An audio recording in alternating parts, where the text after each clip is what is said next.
Hi, cooperators. It's Pacos again, and thanks for watching this video. I'm going to give you a business update on ProMedical and a bit of assessment where we are and where we're going with all of this.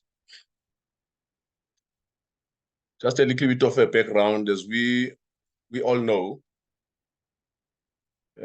over the past few weeks, I'm sure you have seen quite a number of videos that I've been doing, which have nothing to do with ProMedical.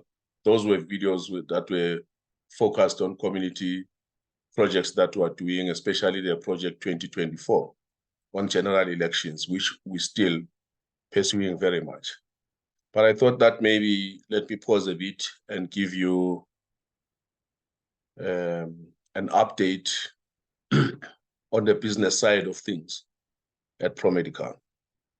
As you all know, that ProMedical incorporated 2017 in terms of Cooperatives Act 2005. And the whole idea of incorporating ProMedical was to come together. Mainly when we started, we were medics at that time, but of course, as you all know, that we ended up accommodating all the professionals. The main idea was to enable us to pull together our funds, our limited financial resources, to create a fund so that you can be able to finance our projects without asking for help from anybody. That was the main idea. That's 2017. And of course, the other part was that we were looking at encouraging entrepreneurship amongst ourselves. And not only encourage it, but also assist in funding of entrepreneurship or entrepreneurial ideas, innovation and creativity. And not funding tenderpreneurship, but looking at entrepreneurship. And we're also looking at creating our own financial institution. So that's the background. And the whole idea of putting ourselves together, putting our limited resources together, coming together, was to, at the end of the day, to control the healthcare industry. That's how we started. That was the vision. Of course, I won't go to the background on how or what influenced us back then, why we're thinking like this. I've done a lot of videos on these things. I was just bringing the background on so that at least whatever I'm going to say can link up or tie up very well as I move on. Now, how were we hoping to achieve this after having put the funds together, looking at the funding entrepreneurship, innovation, creativity, and all those things that I've mentioned, putting together an institution, a financial institution? The whole idea was that we needed at least to meet the minimum of 200. The reason why we needed to meet a minimum of 200 members was to comply with the provisions or the requirements for the registration of a cooperative bank. That is why we came up with the number 200. And initially, in the presentations that I was doing in various hospitals or when I was meeting with colleagues, wherever we're meeting, at that time, I was arguing that a contribution of 500 rands was enough from every doctor at that time when we started. And the reason being that if we're contributing 500 and we were 200, then we would be able to raise the 100,000 that is needed to register as a cooperative financial institution. Because CFI, that's the beginning, that's step one. You need to register as a CFI before you can graduate into a fully fledged cooperative bank. However, as we were discussing that, one of the esteemed colleagues suggested that instead of doing it in stages, the contributions should just come once. Maybe let me give you a background. Besides when you register as a CFI, you will have to also register after CFI, register as a cooperative bank. To register as a cooperative bank, you then need $1 million. And that was then. Now, that meant that for 200 people, we had to, at least each one of us, contribute 5,000 rands. But our colleague, one of the colleagues suggested that, no, let's just contribute 5,500 and know that we're done with contributions. And then we can actually be ready to register for both cooperative financial institution and the cooperative bank at a later stage. So that's the background why we're targeting the number 200. And the other thing was that it was agreed that we are going to contribute 5,500 and add the administration fee and commission of whoever or anybody who will be assisting in the recruitment of the 200 members or shareholders. And I think that time it was around 2018. And the whole idea, we're looking at a long-term, all of us. We were saying, when you pay 6,100, it means it's 5,500 plus the admin and bank charges and commission, admin and commission. That would be an addition of 600 rands. So you'd end up paying 6,100. Then a member would get 5,500 shares at R1 per share. Now, I want to clarify this because it does seem like many people do not understand what it means exactly when they get themselves into such arrangements.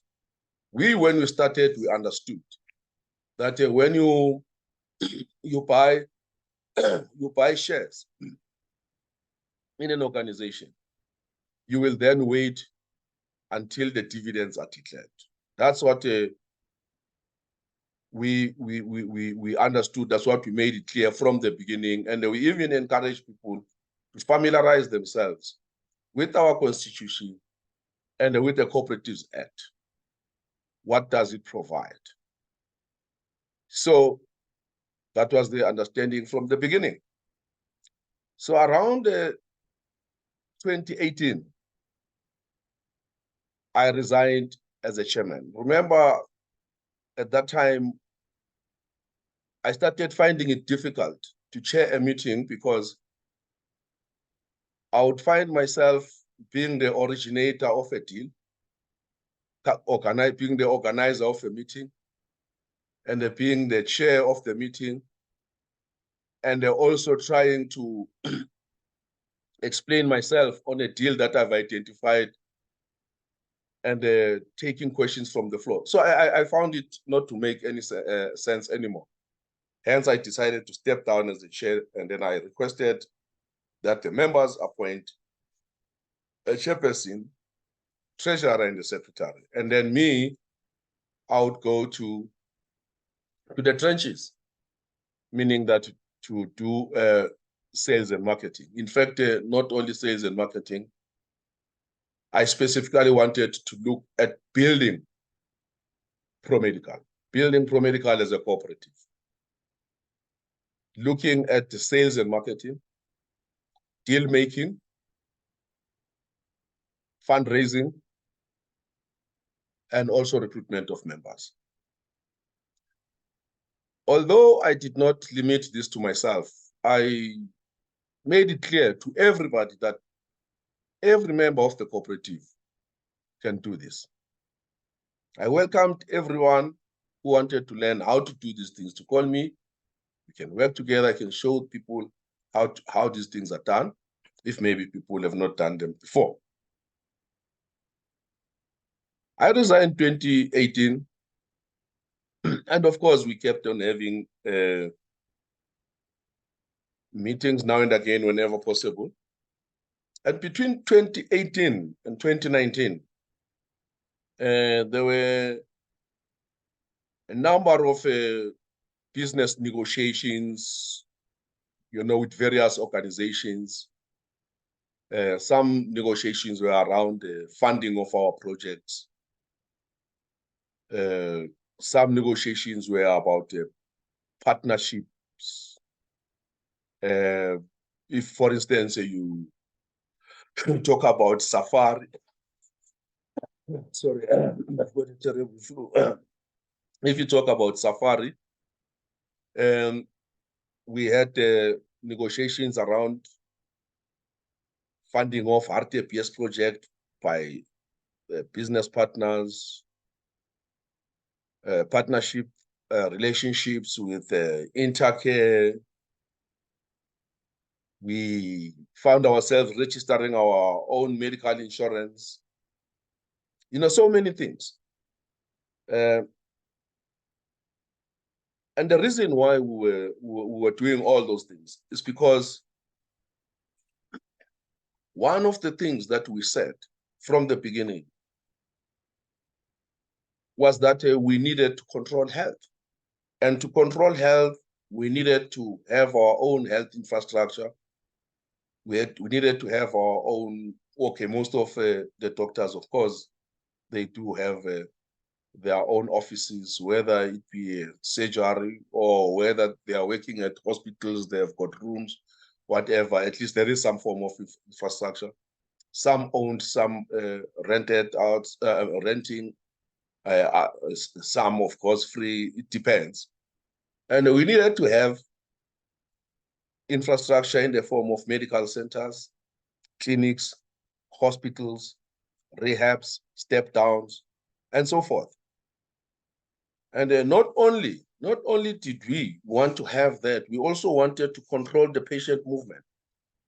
Now, the dreams were big, because if you can have a beautiful health infrastructure, but in private or in business, because this is not government, this is business. This is where you are profit making. You want to go and compete out there, outcompete the sharks.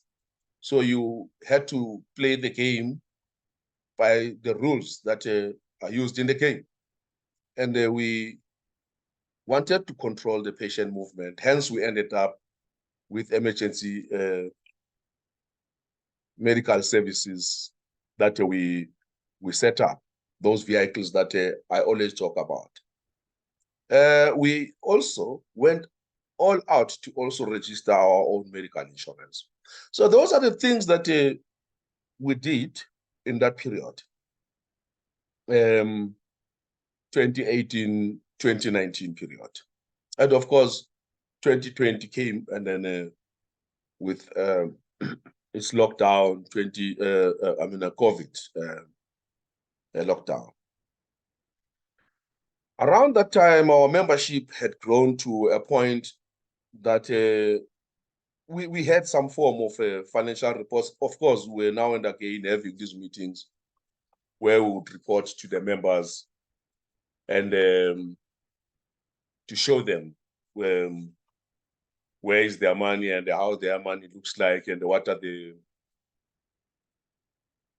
thoughts, what was the thinking at that time, as we were negotiating the deals that I've mentioned. Now, well, of course, most of the meetings that we would have, we initially started with very good attendance, but I noticed that the attendance became poorer and poorer as we went on. But we kept on going because we strongly believed in what we were doing. We believed that we were doing the right thing. And we understood that it's not that many people wanted to stay away from the meeting, but people were also busy. Now, around that time, just post-COVID, then ProMedical actually started trading as a business. And we focused on two areas. Of course, there were many meetings, like I've said, that we set up where we're discussing the possibilities of actually exposing some of ProMedical money to risk, because otherwise, if you don't expose money to risk, and then the only thing that you can do, you can just leave it with the bankers, or give it to the bankers, and hope for a 3% end of the year, you know. And which to me is the most stupid thing that you can ever do in a capitalist world, because there are so many opportunities out there. Of course, it's safe for a person who doesn't know what he's doing, but if you know what you're doing, that's the worst thing to do.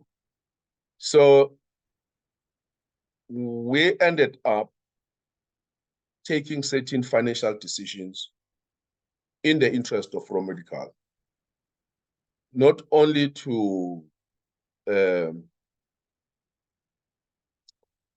protect the money of the members' contributions, but also to grow the money of the money contributed by members. And we had only two things to look at. We created a loan portfolio, and we also looked at that personal loan portfolio and the emergency medical services vehicles. Those are the two things we did. Now, like any other business, as soon as you are in business, as soon as you are trading, then we have got operational expenses. You can't run away from that. If you go and fetch a patient from Tzaneen, there's fuel. You bring the patient and then you bill RAF. And then RAF takes a certain number of days, RAF will pay. Then you go and fetch another patient just like that. I don't need to make many examples to illustrate that point, but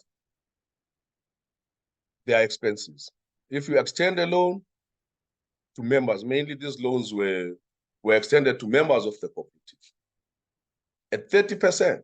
It's not like, you know, they were extended for nothing. At 30% interest, payable in a period of 6 months. Of course, some people would exceed that, but we're not very hard on the members of the cooperative. We understood sometimes that some people had challenges, but fortunately enough,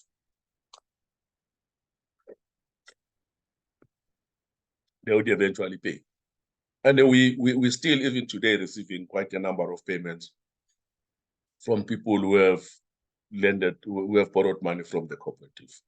But the point is, we had two things that we looked at, was to loan money to members at 30% and run the emergency medical services. Anybody says that is a wasteful expenditure? I've said it in many meetings. I don't think so. And that is the right thing to do. That's how to do it. In fact, to me, if you don't do things like that, then you don't know what you're doing. You shouldn't even be involved in business. You can just simply be employed by the boss, you know, whether a hospital or whatever, and then hope to retire when you are at some stage gray, and enjoy the rest of your life. But anyway, now along the way, we realized at the office that ProMedical as a cooperative was finding it difficult to work with the corporate world. Remember, I already told you that we have had many engagements with the corporate, you know, your DBSA, your business partners, your Safari Group. I mean, those are guys who are listed at the stock market. So, and then we realized that these people didn't know how to work with us. And we had to take a form and the shape of a corporate structure for them to be able to deal with us. I won't waste your time with started with who, ended up with who, but we ended up having a holding company and its subsidiaries. And that's what we have. If you want to know more about that, just go to Pro Medical Videos. You can go to our YouTube channel, and then you search the videos. You'll see there's a video there where I'm talking about a Pro Medical restructure. It's easy. Just go to YouTube and then you search. That's all. Pull the video and then you listen. So we ended up restructuring Pro Medical, ended up with a holding company and the subsidiaries. Main source of revenue. The main source of revenue, I've already mentioned that it would come from the repayment of loans, and then it would come also from road accident fund, because at that time and up until now, we're still getting our revenue mainly from road accident fund until the issue with Department of Health is sorted out. We have submitted so many documents, but we're hoping this time around, it's going to be sorted out, because sometimes they would come and query this and query that and say the wash bay is not all right, they need a shelter, we must put a shelter, there's no shelter, and then you correct that one, they say the base is too far. You know, so many things that I'm not going to bore you with, but I'm telling you, it can be a nightmare, you know, this regulation thing, which I think at some point, these are the things that we need to fight in this country. Otherwise, nobody will ever be able to do business. Okay, now I've given you a little bit of background. Now, where are we now? Right. Is our vision still intact? The answer is a big yes. Still going strong. In fact, I think even stronger than before. We do have some setbacks, which I'm not lamenting, but they just need mentioning. We are today sitting with some members and some members of the cooperative who requested to withdraw their monies from the cooperative. And I gladly responded to say to them, we are more than happy to give them back all their money with interest at prime. And it's written down, it's on my videos that I've done before. I even gave people the formula that we'll be using to calculate their interest. But I want to say this. The request for the withdrawals comes at a stage when Pro Medical has started trading. Had it come before Pro Medical started trading, it could have been easy, because we could have just went to the bank, because then we wouldn't have actually started utilizing any money or deploying any money into the business. We could have just gone to the bank and then withdraw, and then we pay somebody, and then he takes his money, goes home. But unfortunately, we had already deployed the funds into the business. And because Pro Medical is now a business, it's in business, it has got expenses.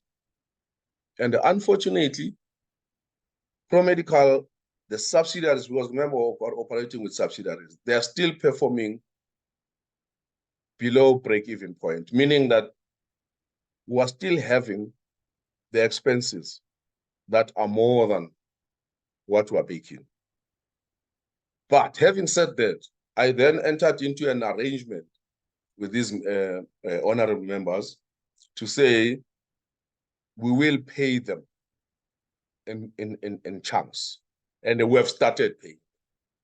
And fortunately enough, they understood and they accepted that, well, that's the situation, it is what it is.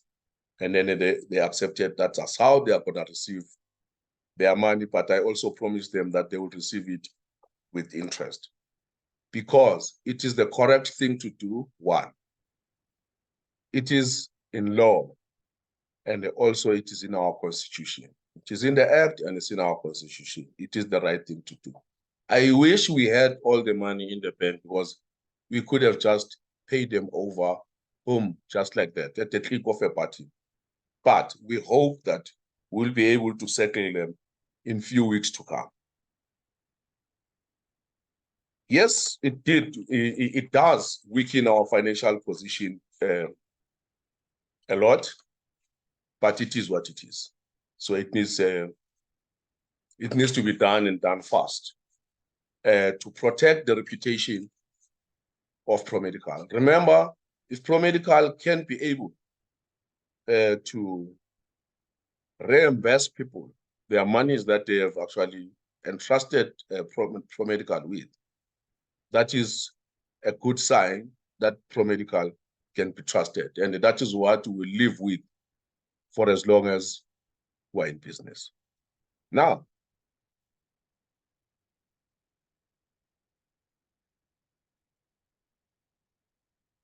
so what? What are we going to do now?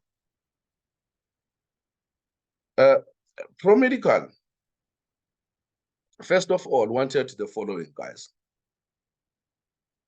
Like I've said, we wanted to control health, right? Wanted to control health. But how do you do it? How do you control health? To control health, you need to be able to bring the cost of health down. You need to disrupt the market. You need to undercut the players who are in the game. Now, how do you undercut them when you do not control the infrastructure? You don't own and control the infrastructure. So, so to undercut them, you need to own and control the infrastructure. You must have your surgeries or your offices, your medical centers, your clinics, hospitals, dispensary or pharmacies, step down, your rehabs, and so forth. You name these things. That's the only way. And over and above, you need to also control the money flow. How do you control the money flow? So you need to extend the low-cost insurance products to the target market that we're looking at, which is what we call the middle of the pyramid. And over the years, we estimated that market to be about 20 million. I think now it's even more with the foreigners in the country, because they're also there, and quite a lot of them, they actually pay cash. Because, I think I heard that they chase them away from public hospitals. I don't know how true is that. But that's the market you're talking about. Now,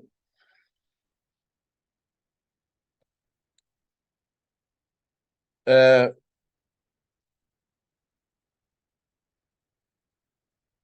do all these things, ProMedical, it's difficult to say you want to own a hospital or you want to control patient movement, but you are doing nothing. You are not trading. You're just having members putting monies in the bank account. You know what I mean? Like they are depositing money, and then it's sitting there, and then you say, yes, one day we want to own a hospital, or one day we want to own ambulances, or one day we want to have a medical insurance. No, it doesn't work. You have to start trading. There must be movements of money in and out. That's how you can be trusted by anybody who wants to do business with you. If you don't do that, you just ask members to lump in money there. Nobody can trust it. I can make an example. There is a group of our colleagues that I know. I'm not going to mention the names. I admire them so much that there's no need to actually embarrass them on social media or amongst us. What they are doing, they are contributing monies, and they're very well, diligently, every month. They're very consistent. They are putting their monies, and their monies, they are sitting somewhere in a savings account. I know a lot about them. Sitting in a savings account of FNB, managed by people who know nothing about money, who are not even business people, who are not even financial advisors. They are not like, I would say maybe They are very junior financial advisors. They are not asset managers. They don't understand anything when it comes to asset class allocation and research and the analysis and all those things. They don't know those things. And they are actually literally holding the money of this group of colleagues of ours, just like that. And this group of colleagues of ours, they are not trading. They are not they are not in any business. They're just lumping money there. I don't know up to what point. But what I'm trying to illustrate here is that there's a difference between if you were to take a group A and say, oh, company A and company B. If company A is in business, is trading, even if it is running at a loss, it has value. But company B that is not trading, even if it has a surplus of 2 million, right? Positive, it's 2 million positive. It is a bad company. So if I were to buy between the two, I'd buy the one that is operating below a break even, that is still trying to break even. Because all I have to do is just to look at the reasons why it's not breaking even, why it's taking so long to break even. And then you just tweak one or two things. And then before you know, it goes past the break-even point and then it's in profits. As opposed to company B that is not trading. Because you don't know, they don't even know what is it that they want to do. And probably they are still going to have a lot of teething problems the day they decide, because they'll have to decide what businesses do they want to do, who's going to do that, how is it going to do that. And I can guarantee you now, before they can even make a dime, they'll have to first lose all that money. And then after that, they learn how to make money. But I don't wish that happens. But I'm just showing you two scenarios where one company is trading and one company is not. And the other one has got a surplus, it's got positive bank balance. And then the other one is a negative bank balance like us. So that's the first thing that you have to do. You have got to trade. If you have got such ambitions of being a serious player in health. Now, so I've mentioned that when we started trading, we're looking at two allocations, that we are going to allocate money for loans at 30% to the members, strictly to the members of the cooperative, and also the emergency medical vehicles. Of course, we did purchase some strategic equipment, for instance, for printing. Like I've told you, that even the studio that I'm working at is a studio that actually was created using the money of the cooperative, because this studio is so important. You can be able to do the videos, you can be able to do the marketing products, the IT stuff that I'm not going to mention, because there's no time to mention all these things. We did a lot of work. We developed the IT platforms, softwares, everything. But anyway, now all such decisions came as a result of many meetings that now and again we would have. All right. Now,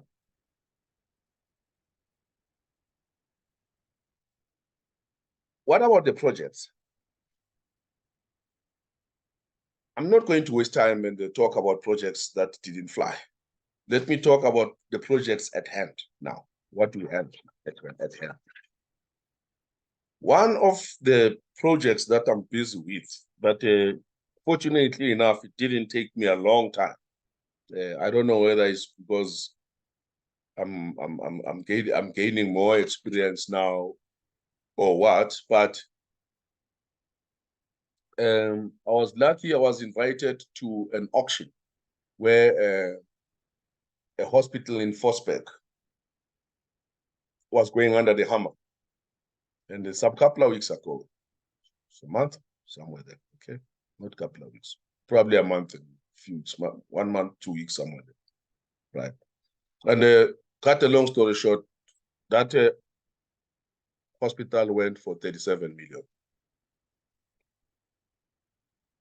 And then I'm not going to explain what happened. It was tricky.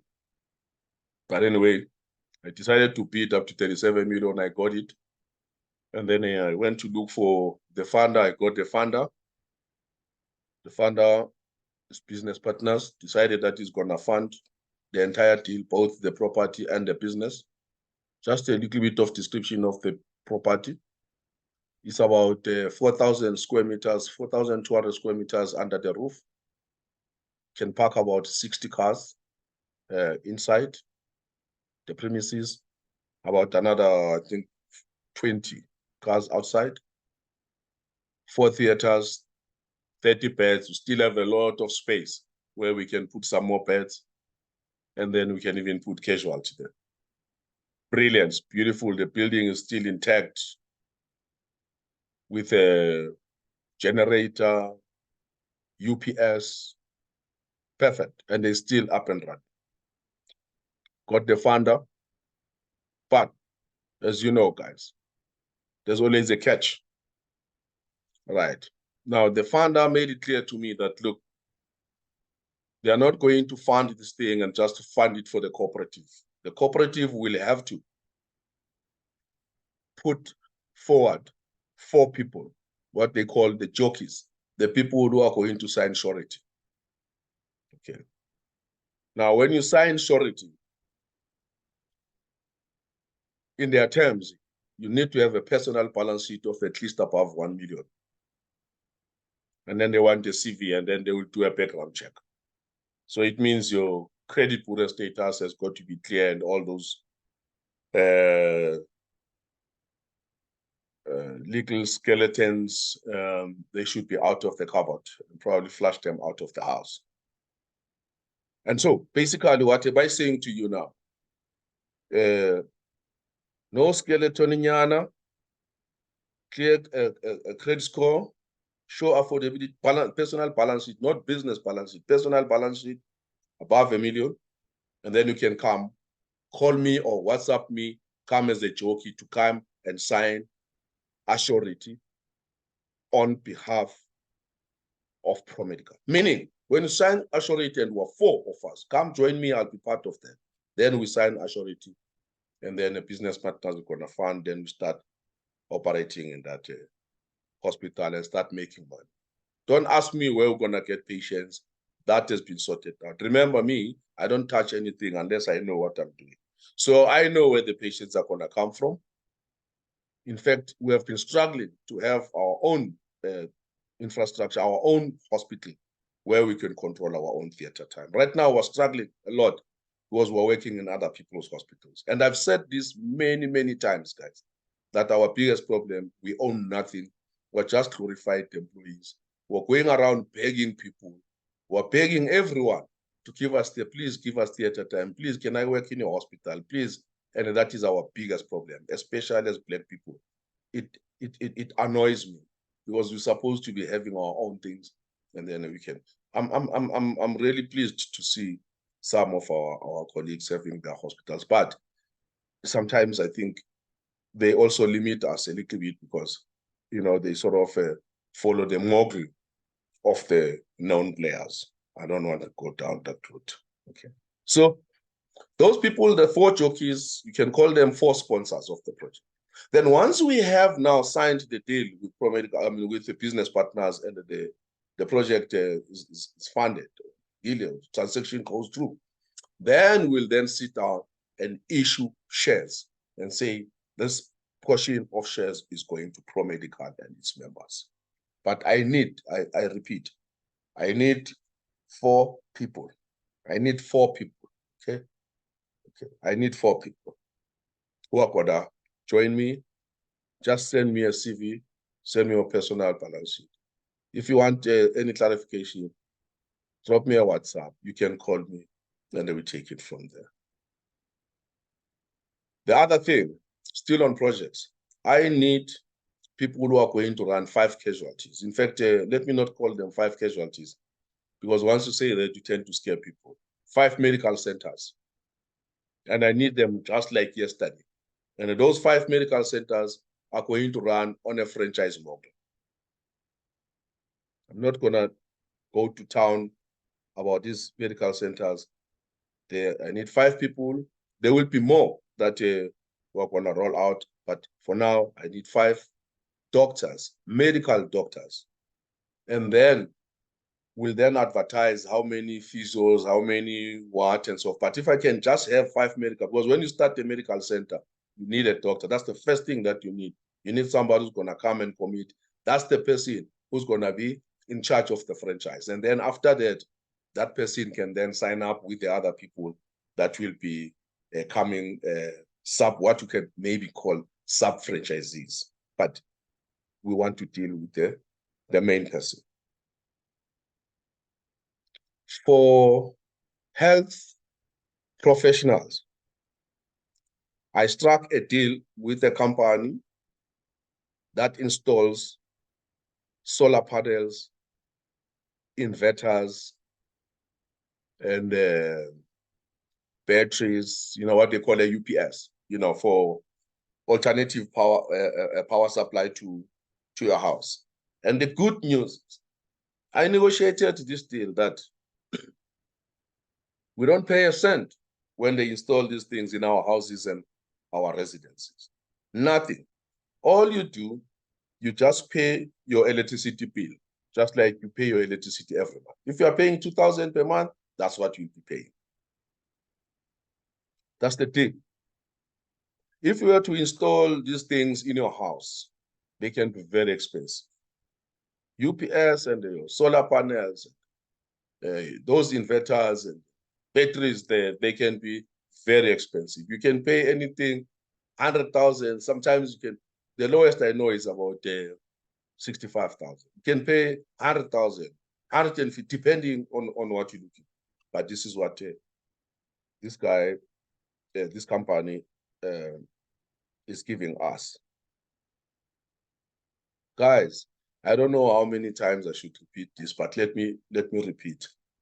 We have a big opportunity on financial services.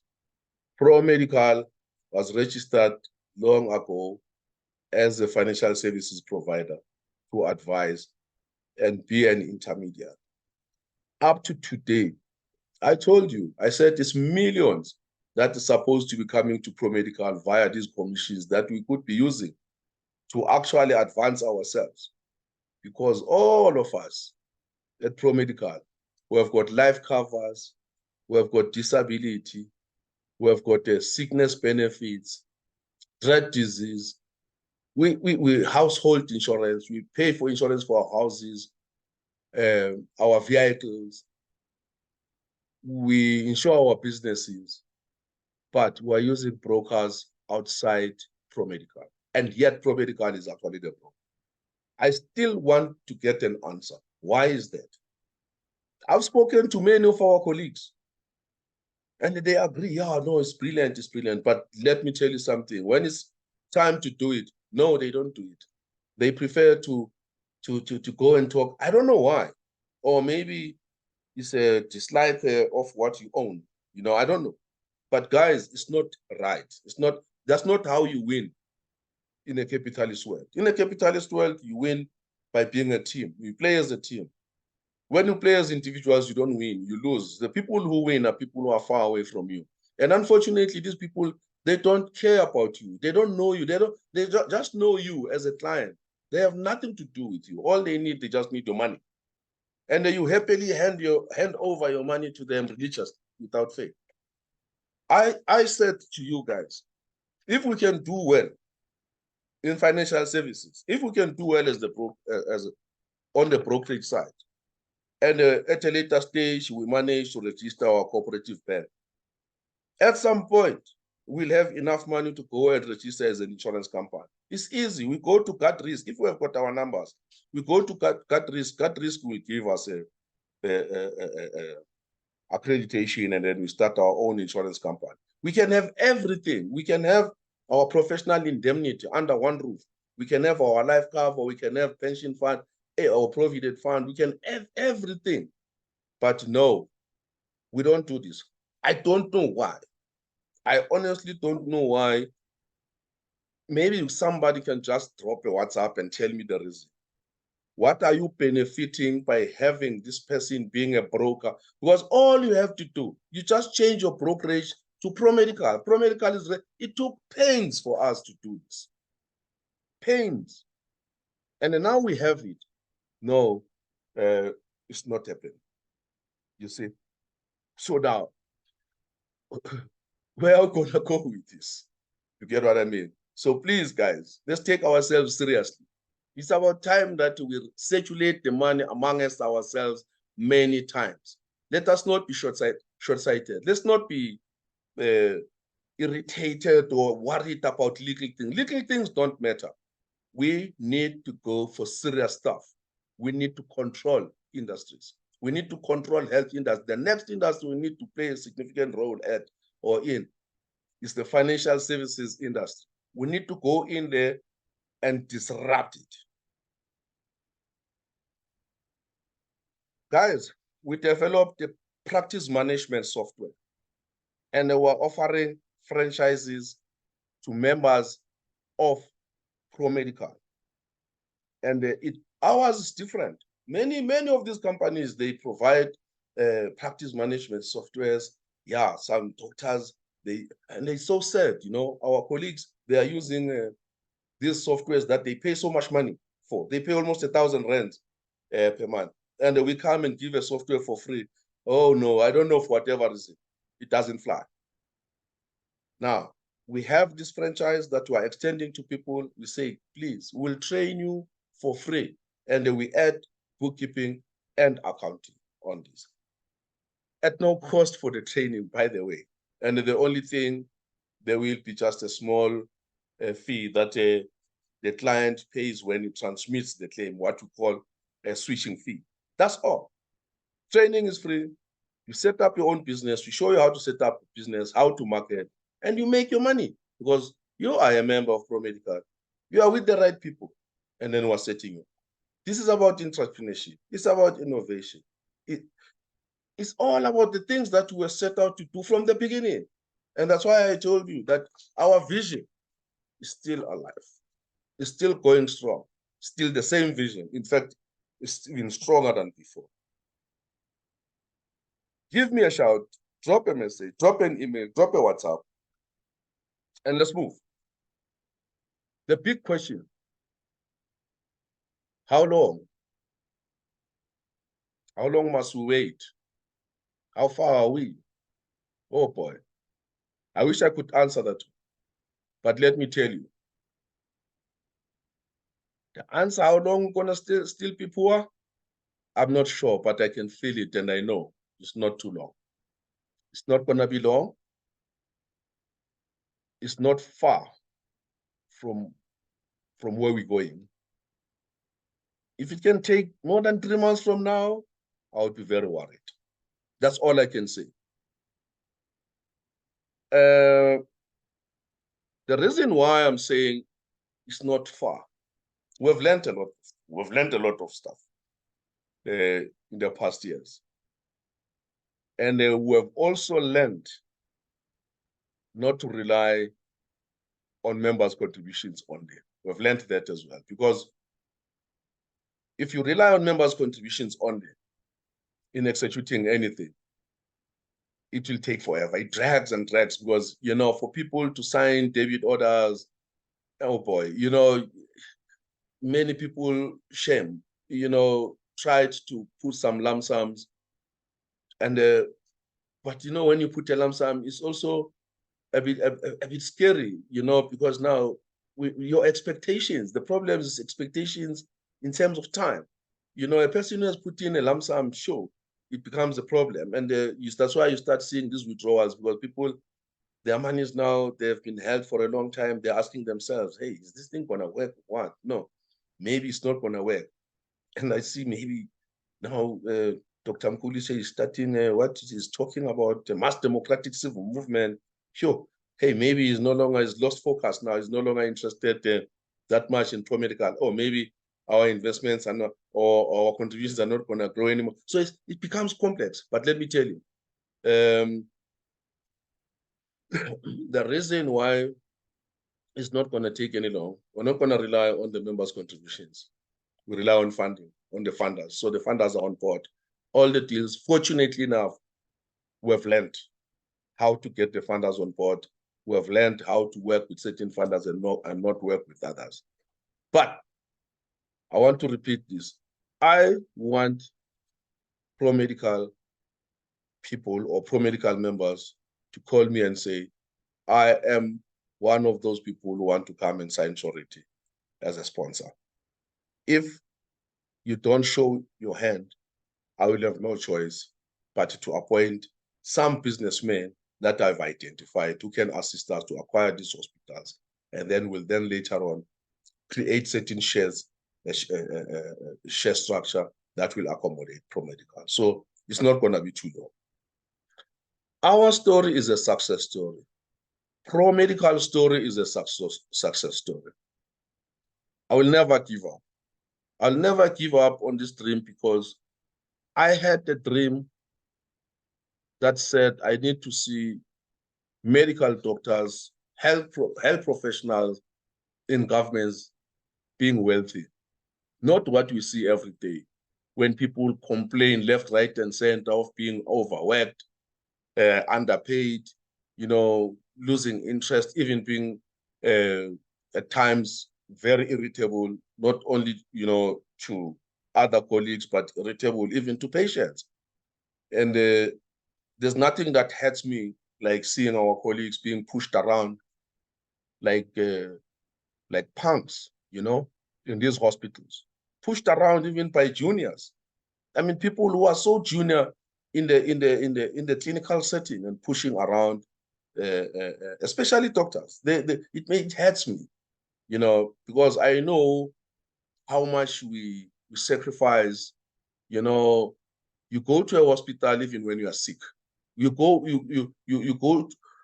and do your call when you feel that what you are as sick as a dog, but you know that you cannot call the hospital and tell them that you are not coming. Who will be there when it's you who is supposed to be on call, and they couldn't find somebody who's going to do your call.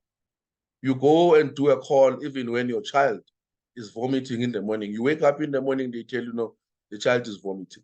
And then you say, okay, please give this and this and do 1, 2, 3, and then let me know if it's getting worse, and then we'll take it from you. That's how we work. Show me people who do that. Many people, as soon as the child coughs or sneezes once, and then they just call the boss at work, hey, boss, I'm not coming, my child is not feeling good. And it's acceptable. But with us, there's nothing like that. Doesn't work like that. Okay. And the worst part that irritates me in this hospital setting is to have a person who is junior to you, above you. That irritates. That's why, you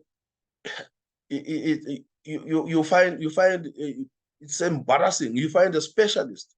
I mean, being told by so-called a CEO, hospital manager, they call them CEOs, hospital manager, who is not even a medical doctor, but is telling a specialist what to do and what not to do. I don't understand it. In a health institution, it's almost like in the justice system.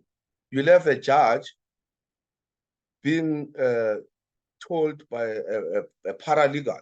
Actually, maybe paralegal is even better. A judge being told by a clerk. It doesn't work like that. And this is what this country has given us. This is what we're getting. So, guys, I don't quit. I never quit in my life. I never lose a fight.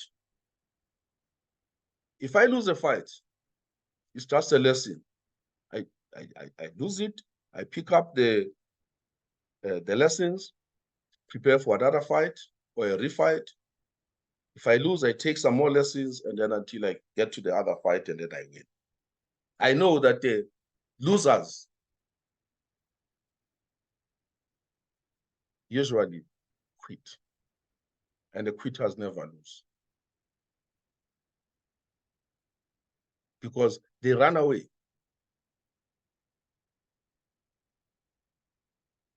So now, I'm a winner, and winners never quit. It's too expensive to quit. Very expensive. Because you don't know what is your potential. You don't know what you're capable of doing. You don't know if you are a born billionaire. The only way you can know you're a born billionaire or not is to win the game. Play the game. And then you'll know. All right? So now, the success of ProMedical, to be honest with you, is not my success story. It is your success story. Because without you, I wouldn't have been able to talk to all these big guns that I've been talking to in the health industry space. I've been talking to very, very powerful people. Some of you, even if I were to tell you, you would be shocked that actually I have met these people and discussed a lot of business ideas with them and funding models and so forth. And the reason why I was able to talk to these people, convince them, make them do certain things that I wanted them to do is because of you. So this is your success story. It's not my success story. Because without you, there is no ProMedical. ProMedical is you. And with that said, guys, I just wish and I hope that we can move fast on whatever that I've said. And I just need those people to call me or WhatsApp me. And let's hang in there. It's not very far where we're going. Thank you.